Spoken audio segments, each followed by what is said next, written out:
हम जिस ग्रह में रहते हैं उसका नाम पृथ्वी है। पृथ्वी पर ही जीवन है। पृथ्वी पर ही सभी जीवधारी जैसे जीव जंतु, पशु पक्षी और पेड़ पौधे रहते हैं। पृथ्वी पर कहीं मैदान है, कहीं पहाड़ हैं, कहीं झीलें या महासागर है और कहीं रेगिस्तान है, जिससे जीवधारियों को भोजन, जल और वायु की पूर्ति होती है। पृथ्वी की आकृति कैसी है? क्या यह गोल है या चपटी? पृथ्वी रोटी के समान गोल है या एक गेंद के समान गोल है? जिस स्थान पर अभी हम हैं, वहाँ से अपने चारों ओर पृथ्वी की धरातल को देखने पर हमें यह सपाट समतल प्रतीत होता है। यदि हमें पूरे पृथ्वी को देखना हो तो हमें क्या करना पड़ेगा? हमें पृथ्वी से बहुत दूर अंतरिक्ष में जाना पड़ेगा। जैसे अंतरिक्ष यात्री अंतरिक्ष यान में रॉकेट की सहायता से जाते हैं। अंतरिक्ष यात्रियों ने दूर से अंतरिक्ष से पृथ्वी को देखा और वहाँ का फोटो खींचा अंतरिक्ष से, तो पृथ्वी जो है गोल नज़र आती है।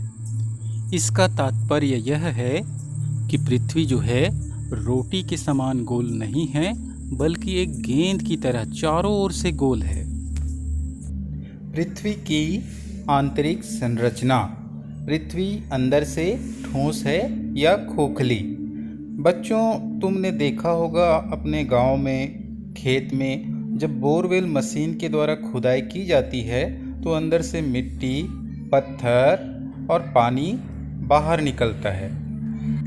इससे हमें यह समझ तो आ जाता है कि पृथ्वी अंदर से खोखली नहीं है बल्कि ठोस है। यदि हमारे पास कुछ ऐसा मशीन हो जिससे हम पृथ्वी को दो भागों में काट सकें, तो पृथ्वी हमें इस अंदर से इस तरह से दिखाई देगी। पृथ्वी की आंतरिक संरचना को 3 परतों में बांटा गया है। पहला भूपर्पटी, दूसरा प्रावार और तीसरा क्रोड। भूपर्पटी हमारे पृथ्वी की सबसे बाहरी परत है। भूपर्पटी में सभी जीवधारियों को जीवित रहने के लिए आवश्यक सभी पदार्थ जैसे भोजन, जल, वायु आदि की पूर्ति होती है। भूपर्पटी से ही हमें लोहा, एल्यूमिनियम, तांबा, कोयला, चूना पत्थर और पेट्रोलियम तथा प्राकृतिक गैस आदि की प्राप्ति होती है। भूपर्पटी की ऊपरी परत पेड़ पौधों और जंतुओं के सड़े गले अवशेष होते हैं, जिसके कारण यह उपजाऊ होती है। भूपर्पटी की निचली परत प्रवार कहलाती है। यह परत गर्म पिघली चट्टानों से बनी होती है।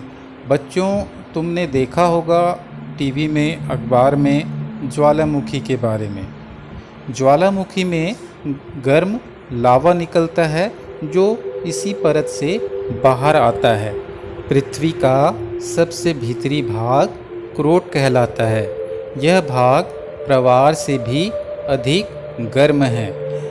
इसके केंद्रीय भाग में, जिसे हम आंतरिक क्रोट कहते हैं, इसमें लोहा तथा निकिल धातु ठोस रूप में है, जबकि बाहरी भाग यानी कि बाह्य क्रोट में लोहा पिघले रूप में पाया जाता है।